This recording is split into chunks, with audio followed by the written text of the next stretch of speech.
Pozdravljeni in dobrodošli v oddaji Jewish World Weekly na i24 News English. Sem Emily Francis. Vsak teden se osredotočamo na zgodbe, vprašanja in osebnosti, ki so zanimive za Jude tukaj v Izraelu in po vsej diaspori v svetovni judovski skupnosti. Začnemo z najpomembnejšimi zgodbami iz judovskega sveta ta teden. Poglejte si. Potem, ko je sprva načrtoval obisk New Yorka zaradi vrha ZNN o policijskem sodelovanju, je bil obisk izraelskega ministra za nacionalno varnost Itzme Ben-Gvirja odpovedan. To je že drugič v enem mesecu, da je Ben-Gvir odpovedal domnevni poti v ZDA. Poročila pravijo, da je predtem odpovedal zasebni obisk zaradi težav pri pridobivanju ameriškega vizuma zaradi kazenskih obtožb v Izraelu. Več liberalnih judovskih skupin je načrtovalo protest proti njegovemu obisku. Dezinformacije iz urejenega članka na Wikipediji so povzročile širjenje antisemitske zarote o sodniku svetovnega prvenstva. François Letexi, ki je sprejel sporne odločitve proti Egiptu v njihovi tekmi proti Argentini, je imel na Wikipediji urejen razdelek o svojem zgodnjem življenju, kjer je bilo lažno zapisano, da je Jud, z namenom diskreditacije njegovih sodniških odločitev. To ni prvič na tem svetovnem prvenstvu, da so bile izrečene podobno nenavadne obtožbe, saj je alžirska televizija trdila, da je Lionel Messi del judovskega lobija, potem ko je Argentina premagala Alžirijo. Italijanski parlament je začel sprejemati zakon, ki bo vzpostavil uradni postopek za vračanje umetnin in kulturne dediščine, ukradenih v času holokausta. Zakonodaja bi zajemala dela, ki so bila zasežena ali izgubljena zaradi protijudovskih rasnih zakonov pod italijanskim fašizmom od leta 1938 do 1945. Zagovorniki vračanja judovske lastnine pravijo, da Italija že dolgo nima jasnih postopkov, čeprav je podpisala mednarodna načela o nacistično zaplenjeni umetnosti. In končno, dva nekdanja izraelska talca, Saša Trufanov in Sapir Cohen, sta se poročila, prva talca, ki sta to storila po ujetništvu. Ugrabili so jo skupaj iz kibuca blizu Oza in jo izpustili ločeno. Cohenovo po 55 dneh, Trufanova pa po skoraj 500 dneh. Njuni čustveni poroki v Izraelu so se udeležili tudi drugi nekdani talci in predsednik Yitzhak Herzog, ki je par blagoslovil pod hupom. Nedavne ankete razkrivajo, kako razdeljeni so ameriški Judi glede Izraela in njegovih večfrontnih vojn. Po anketi AP se 7 od 10 odraslih Judov nasplošno opredeljuje kot Judi, ko jih vprašajo o njihovi verski pripadnosti. Po drugi strani pa, ko gre za vojno v Gazi, le polovica od teh 70% verjame, da so izraelske operacije v Gazi upravičene. Približno 25% tistih, ki se opredeljujejo kot Judi, verjame, da je Izrael zagrešil genocid. Z nami iz Jeruzalema je zdaj profesor Gil Troy, višji sodelavec pri JPPI in avtor knjige The Essential Guide to the US-Israel Partnership. Pozdravljeni in hvala, da ste se nam pridružili. Vesel sem, da vas vidim in upam, da ste lepo praznovali 4. julij. Da, točno tako, točno tako. Torej, najprej nam povejte nekaj o teh anketah. Mislim, da so si podobne, a hkrati različne. Vendar vse nekako kažejo na isto stvar, zaradi katere se praskate po glavi. Ali se je od 7. oktobra kaj spremenilo glede pogledov ameriških Judov na Izrael v tej vojni, o čemer morda prej niso razmišljali? No, pomislimo na dva temeljna pojava. Prvič, potekala je izjemna medijska kampanja. Izjemna kampanja na družbenih omrežjih in izjemna mednarodna kampanja proti Izraelu, ki je besedo genocid postavila v središče javnega mnenja. Opravil sem raziskavo, ki je zajemala prvih 9 mesecev po 7. oktobru. In ko so Združene države Amerike vodile bitko za Mosul v Iraku 9 mesecev, je New York Times o tem poročal z 80 članki, v katerih je bilo omenjeno, da je bilo v upravičenem boju že ubitih od 10 do 40 tisoč civilistov. V prvih 9 mesecih po začetku konflikta v Gazi, po 7. oktobru, je New York Times objavil 6656 člankov. Tako so vsi Američani, vsi ljudje po svetu pod ogromnim medijskim pritiskom. Wow. Poleg tega so bili ameriški Judi vzgajani tako, da se prilagodijo in da se vključijo. In še posebej, ker je veliko ameriških Judov bolj na levi strani političnega spektra in na levi strani je zdaj skupina ljudi, ki so tako silovito proti cionizmu, da preprosto popustiš pritisku. Tako da so ankete zagotovo zaskrbljujoče, vendar ne verjamem v paničarjenje, ker kot zgodovinar lahko gledam dolgoročno. Vem, da je na primer leta 1989 komaj 45% Američanov podpiralo Izrael, nato pa je v 2 letih ta podpora poskočila zaradi vojne v Perzijskem zalivu. Vem, da je 7. oktobra 61% Američanov, ne samo ameriških Judov, podpiralo Izrael, več kot 80% ameriških Judov pa je podpiralo Izrael. Torej smo v zelo težkem trenutku. Imamo tudi veliko napetosti, seveda, glede izraelske vlade in glede Trumpa. In zato je morda to nekakšen popoln vihar okoliščin, ampak mislim, da jo bomo prebrodili. No, mislim, toliko različnih stvari se dogaja hkrati. Mislim, vidimo toliko sprememb v upravah od 7. oktobra dalje. In seveda vsi nemiri na kampusih in kaj se dogaja z Mondanijem, ampak imaš prav. Mislim, da je zanimivo vsa ta stvar z asimilacijo. Mislim, to je del ameriške judovske izkušnje skozi stoletja. Ampak mislim, da je 7. oktober povzročil to, da se je veliko ljudi, ki so si mislili, saj sem asimilirana, se vklapljam, prebudilo in spoznalo to. Veš, še vedno, ko pride do resnega, ti pogledi na Jude še vedno obstajajo. Tudi, če jih prej nismo izkusili in smo jih občutili šele po 7. oktobru. Prav, tako da antisemitizem, ki se je pojavil, je bil osupljiv. Imamo ta pojav, da se nekateri ameriški Judi distancirajo in postajajo veliko glasnejši in bolj zagrizeni glede tega. Ampak, kot si poudaril, je prišlo tudi do porasta.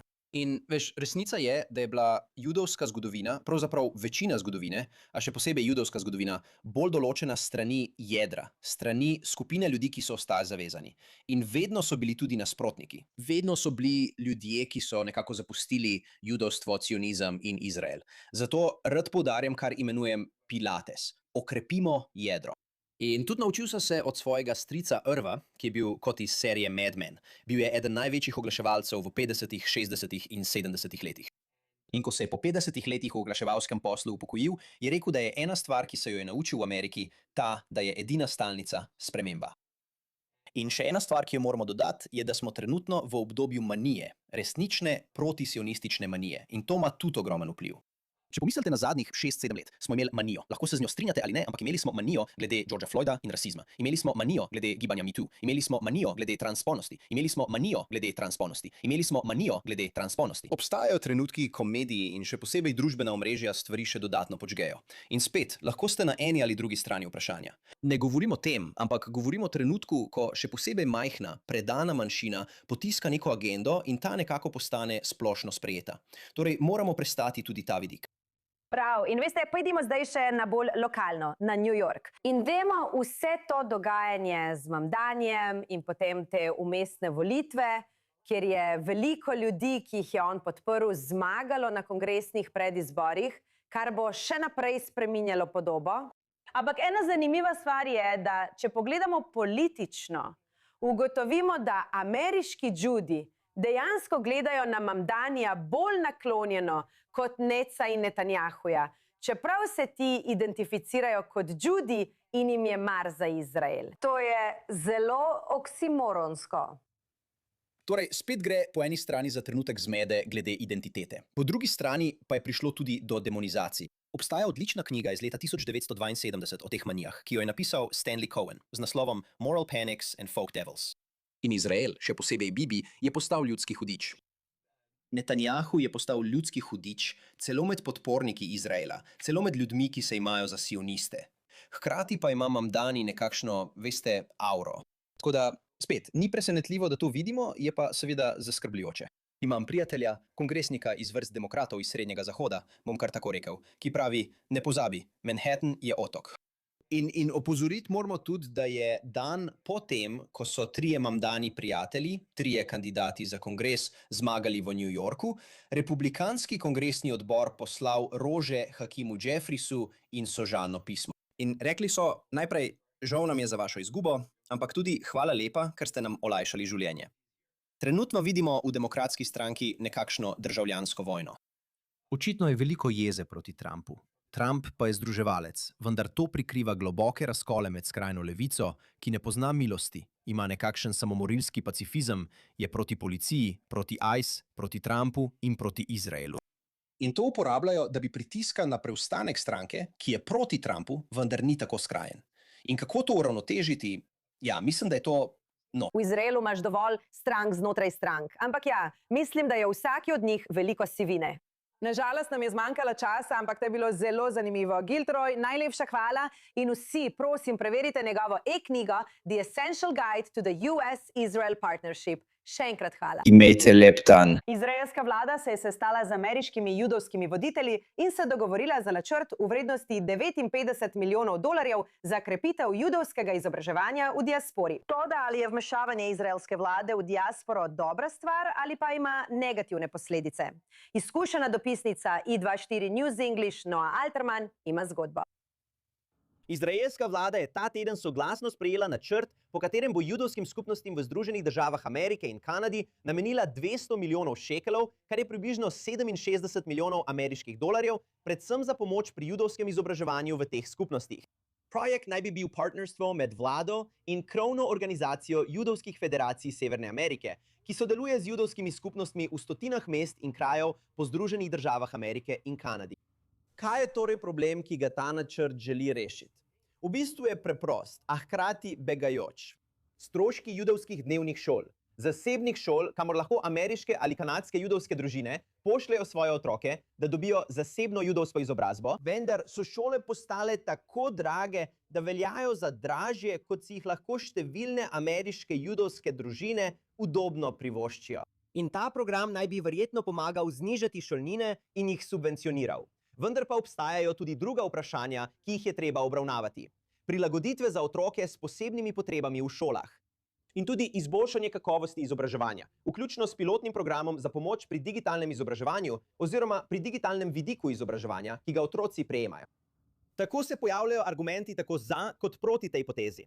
In kar zadeva argumente v prid temu, to krepi partnerstvo med Izraelom in judovsko diasporo, zlasti v Združenih državah Amerike, kjer živi 80% judov v diaspori. V času, ko so judi v diaspori napadeni, ko je njihova povezava z Izraelom napadena, judovsko izobraževanje lahko ne reši le dolgoletnega problema asimilacije, ampak tudi vse večjega problema antisemitizma. In ta denar bo pomagal okrepiti partnerstvo, da bi to dosegli. To je argument za. Kar zadeva argument proti, je članek v JNS predstavil naslednje stališče. Zakaj bi moral izraelski davkoplačevalec, vključno z izraelskimi davkoplačevalci iz delavskega razreda in delavskih skupnosti, v bistvu subvencionirati šolnino za zasebno šolo? Za veliko premožnejše ameriške judovske družine? Zakaj ameriški judje ali kanadski judje, če smo že pri tem, znotraj svojih skupnosti in s svojimi sredstvi ne morejo rešiti te težave brez vpletanja izraelskega davkoplačevalca? Kakorkoli že, izraelska vlada je to sprejela, tako da bo začelo veljati partnerstvo med državo Izrael in judovskimi federacijami Severne Amerike. Izrael ima novo ponosno tekmovalko za Miss Universe na svetovnem odru, 25-letno Danielo Jablonsko, ki je odraščala v Miamiju z izraelskim očetom. In že od mladih let se ukvarja z zagovorništvom judovskih in izraelskih interesov, je tudi umetnica, lepotica in vse našteto, poleg tega pa je zelo visoka. Zelo visoka. Zelo smo veseli, da si z nami v studiu. Dobrodošla. Najlepša hvala, da ste me povabili. Imaš vse to in še višino. In višino. Ja, višja sem od vsakega izraelskega moškega. Ne, to ne olajša stvari, razen če si z igralcem košarke. Smajle bi se mi moje hčere. Ja, v redu je. Hej, dobro je biti športnica. Torej, najprej pojasni, odraščala si v Miamiju in razumem, da je tvoj oče Izraelec, tako da imaš očitno najboljše iz obeh svetov. Ali so ti to vcepili že zelo zgodaj, ker si že kot mlada sodelovala pri Stand With Us in si se že od zelo mladih let zavzemala za to? Odkot to izvira? Moja mama je vedno poskrbela, da me je naučila, odkot prihajam. Njena mama je preživela holokaust. Kasneje v življenju sem zvedla, da je bil tudi moj dedek, moj saba v Izraelu, preživel Auschwitz.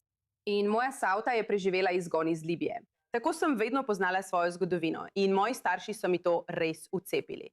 Zato sem bila vedno zelo ponosna na to. In vedno sem si mislila, kako srečna sem, da sem judinja. Želim biti čim bolj judinja. Zato sem vedno imela to ljubezen do Izraela. To je celo tako težko razložiti, ampak vedno sem ga imela rada. Ljudem sem govorila, da sem rojena v Izraelu, ker sem želela zveneti tako eksotično. Ja, točno tako. No, takrat je bilo to eksotično. Zdaj, veš, zdaj bi bilo vse precej drugače. Čeprav si žal še tako mlada, se je v zadnjih nekaj letih toliko spremenilo. Kje pa se je potem pojavilo vse to s tekmovanji? Ker imaš očitno pamet in sem prepričana, da tudi športno žilico in vse to. Kaj te je torej spodbudilo, da si šla tudi v to smer? Zanimivo je, tekmovanj v lepoti sploh nisem imela v načrtu. Nisem vedela. Najprej je prišlo manekenstvo. Ko sem bila stara 15 let, sem bila vedno najvišja. In tako sem bila manekenka 10 let. In sem v tem res uživala. Nisem pričakovala, da bom sodelovala na lepotnem tekmovanju, ampak ko sem na družbenih omrežjih videla priložnost, ker je Izraelec v Miamiju kupil tekmovanje in smo ga lahko ponovno obudili po 7. oktobru, sem si rekla, to moram narediti. To je res nekaj posebenega. Gledala sem film Miss Simpatije in se prijavila za Miss Izraela. To je ta nora zgodba. Wow. Ja, po enem letu življenja v Izraelu sem se vrnila. Prijavila sem se na izbor za Miss Izraela in bila sem prva spremljevalka, drugo mesto za Miss Izraela. Torej, kaj pričakuješ od velikega tekmovanja v Portoriku? Mislim, to je veliko večji oder in treba je imeti. Jaz bi lahko delala televizijo ves dan, ampak v vseh teh letih, ko sem intervjuvala manekenke in podobno kot ti, me nikoli ne bi spravili na oder, da bi počela take stvari in delala podobno. Mora. Biti. Strašljivo. Strašljivo. Ja, to je zagotovo strašljivo. Ampak kar je smešno, pričakujem sovraštvo. Res, pričakujem sovraštvo od skupine, ki podpira svobodno Palestino. Pričakujem sovraštvo z vseh strani, pa tudi antisemitizem in anticionizem. Ampak količina ljubezni in podpore, ki sem jo prejela iz lastnih vrst, me je spomnila na tisto prvo Eurovizijo po 7. oktobru, ko se je država združila okoli Eden Golan. To me je navdihnilo na povsem novo raven. Način, kako se je nosila, način, kako je predstavljala našo državo, to želim narediti tudi sama, na kakršenkoli način. Lahko še posebej z dosegom, ki ga imam zunaj Izraela, resnično pokažem ljudem Izrael in jim pokažem lepoto, raznolikost, vse te stvari.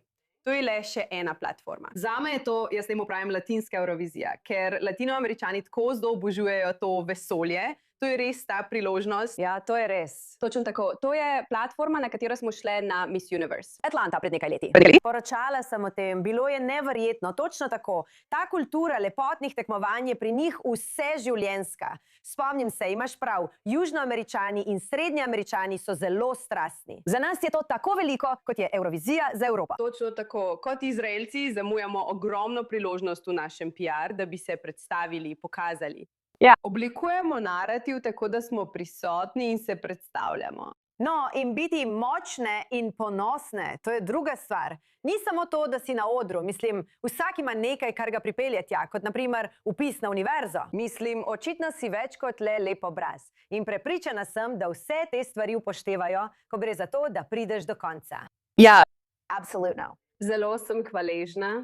Po lanskem letu sem vedela, da si to želim in bila sem res potrta, ker sem bila druga, ampak kot božja intervencija. Prej morda je bil Hašem, mogoče je bil Hašem tisti, ki je rekel, počakaj eno leto, preživi celo leto v Izraelu, dokončaj svojo alijo, se ustali, začni hoditi v sinagogo. In zdaj je prišlo. To je 75. obletnica. To je velika stvar. Wow, torej tudi to. Seveda pa, kot pri vsaki stvari, ko gre za tekmovanje, še posebej med ženskami, ne gre brez polemik. Torej, lanska zmagovalka verjame v omejitev 2 mandatov in zdelo se je, da je izpodbijala veljavnost. Od kod je to prišlo? Nisem prepričana. In res sem žalostna. Res sem žalostna, da je med nami toliko prepiranja. Resnično želim opolnomočiti ženske in nočem se osredotočati na negativno. Prejela sem toliko, tega res nisem pričakovala. Ostajam brez besed ob vsej tej ženski moči in energiji, s katerima me obdajajo ženske tukaj v Izraelu z vsega sveta. Sporočila, ki jih prejemam, pravijo, da nobeno sovraštvo, nobeno obrekovanje, nič od tega ni pomembno, ker imam za sabo tako močno žensko energijo. In tako bi moralo biti, absolutno, tako bi moralo biti, podpirati ena drugo. Absolutno, Izrael dobi slab sloves, ko se prepiramo med seboj. Strinjam se s tabo, no hvala in prepričana sem, da se bomo še videli. Ja, se vidimo novembra in srečno novembra. Povabili vas bomo, hvala, bo težko, wow, ja. Ampak obljubim, da bom sodelovala, obljubim, da bom zastopala izraelsko ljudstvo. Zmagajmo in pridimo nazaj v studio s tvojo uradno krono. hvala. 22. makabijske igre so v polnem teku. Domačini in turisti pa imajo priložnost spremljati najboljše judovske športnike vseh starosti, ki tekmujejo v več kot 40 športih. 8.000 športnikov iz več kot 40 držav sodeluje na igrah. Največje delegacije pa so pripotovali od daleč. Iz Argentine, Brazilije, Mehike in seveda ZDA. Z 900 športniki, med katerimi je tudi naša naslednja gostja. Prosim, pozdravite Majo Grimberg, ki tekmuje v nogometni kategoriji do 17 let in je prav tako doma iz Los Angelesa. Dobrodošla in hvala, da si tukaj. In čestitke, hvala. Hvala, da ste me povabili. Torej, rada bi izvedela več o tvojih dosedanjih izkušnjah, ampak tvoje ozadje se mi zdi res zanimivo. Stara si 17 let, resno in intenzivno si igrala nogomet. Igralka si v napadu, igrala si za klubske ekipe in srednjo šolo. Je bilo to tvoje življenje že od zelo mladih let, ko si vedela, da imaš potencial, da prideš tako daleč? Ja, ta šport treniram že od 5. leta, odkar me je oče vpisal vanj.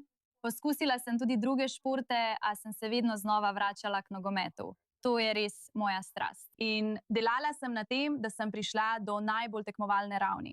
Do zdaj res uživam v tej izkušnji. Ja, no, vem tudi, ne vem, kako je v drugih zveznih državah, ampak veš, čeprav nogomet ni najbolj priljubljen šport v Združenih državah, pa je za dekleta. Ja, za dekleta je v nogometu res veliko dobro organiziranih športnih dejavnosti. Torej, ali si imela talent v kombinaciji z željo, da bi prišla tako daleč, ali je bilo to nekaj, s čimer si se preprosto rodila in so ti vsi trenerji govorili, nadaljuj, nadaljuj?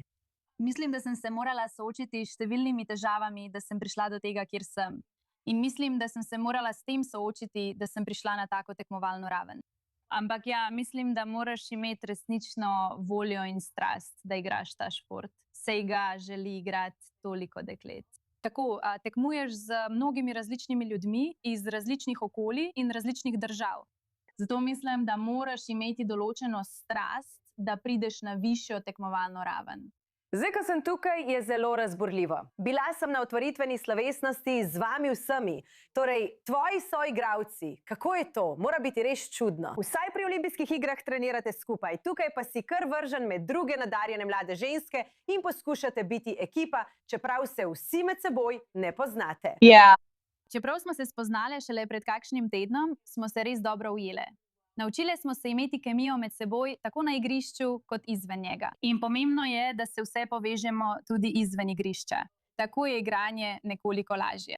In mislim, da smo skozi tekme razvile, kako imeti čim boljše ekipno sodelovanje in kako poskrbeti, da smo vse vključene v vse, ter da za vse poskrbimo. In za nas je to preprosto najboljša izkušnja. Ja, prijateljice za vse življenje potem, brez dvoma. Povej nam, kako je šlo?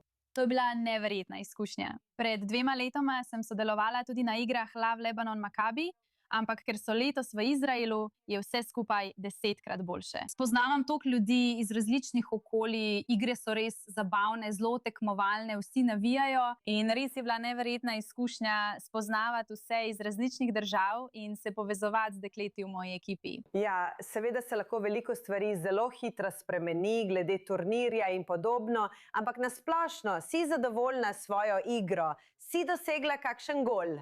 Ja, prispevala sem nekaj asistenc, bila sem zelo blizu zadetka, ampak res upam, da bom na naslednji tekmi dosegla gol. In res dobro sodelujemo kot ekipa, mislim, da mi bo kmalu uspelo, igramo res dobro. In upam, da bomo ohranile to raven spretnosti in moralo, saj upamo, da pridemo do finala. Vem, da je to novo, da zdaj dovoljujejo mlajšim starostnim skupinam, da sodelujejo pri mladincih, ampak lahko razložite, kako obetavno je, da so vključene vse starosti. Masters Open, ljudje nad 55 let. Vem, da je v ekipi 87-letna triatlonka, ampak biti naslednja generacija, si predstavljam, da imaš tudi ti oči uprte v olimpijske igre in druge tekme. Misliš, da obstaja velik potencial, da bodo judovske ženske lahko imele res uspešne profesionalne kariere? Ja, s to izkušnjo sem zagotovo videla toliko nadarjenih športnic, ki so judinje, in mislim, da s tem res postavljamo temelje, da bomo postale bolj prepoznavne v svetu olimpijskih športnic. In mislim, da lahko s talentom, ki ga imamo tukaj, zagotovo pridemo tudi na olimpijske igre. O moj bog, to bi bilo neverjetno. Zdaj pa na osebni ravni si postala zagovornica drugih mladih žensk. Vemo, koliko pritiska je. Veš, pritisk, potem imaš še akademski pritisk in družbena omrežja, ter pritisk glede teže in videza in vsega tega. Povej nam svojo izkušnjo in nekatere zdravstvene izzive, saj porabiš veliko kalorij in moraš res ostati v formi. Kaj se je zgodilo in kako upaš, da boš navdihnila druge ženske? Ja, na koncu so mi diagnosticirali Red S, kar pomeni relativno pomanjkanje energije v športu, kar pomeni, da se nisem zavedala, da porabljam veliko več kalorij, kot sem jih načrtovala. Tako sem vsak dan, več ur na dan s športom porabljala ogromno kalorij. In preprosto nisem razumela, koliko energije resnično potrebujem, da bi lahko sledila vsem tem aktivnostim. In tako se mi je srčni utrip spustil v 30. Tega sploh nisem vedela. Sam zato, ker sem enkrat šla k zdravniku, sploh nisem vedela, da imam simptome, in ker sem šla tja enkrat, so me takoj odpeljali v bolnišnico. 2 tedna sem morala ležati v posteli. In sploh nisem vedela, da sem toliko shujšala. In to je zelo vplivalo na mojo zmogljivost. In biti toliko časa na posteljnem počitku je bilo res fizično in psihično izčrpavajoče. 6 mesecev se nisem smela ukvarjati s športom. Wow. Zdaj, ko vidim, kaj se je zgodilo meni, res nisem želela, da bi se to zgodilo še kateremu drugemu dekletu. Kakšen je tvoj nasvet? Mislim, ne bo vsakdo zbolel, ampak očitno včasih res pozabiš na svoje zdravje, ko si zaposlen s svojim življenjem. In potem te skrbi še vprašanje teže, poleg tega, da si športnica. Rekla bi, da poslušajte verodostojne dietetike in nutricioniste, ne poslušajte mitov na spletu, veliko tega je izmišljenega. In tudi, če je res, morda ne drži za vas, ker je vsakogaršnje telo drugačno. Torej, Wow, no res imaš veliko obveznosti in še naprej navijamo za ekipo ZDA. Seveda, vsi so zmagovalci, ampak za reprezentanco ZDA navijam še posebej iz osebnih razlogov. Najlepša hvala, da ste prišli in veliko sreče. In to je vse za tokratno epizodo Jewish World Weekly. Obiščite naš YouTube kanal i24 News English in našo spletno stran. Seveda nas lahko spremljate tudi na vseh naših družbenih omrežjih, kjer najdete to in druge epizode ter posamezne prispevke. Sem Emily Francis. Najlepša hvala za ogled in šalom iz Tel Aviva.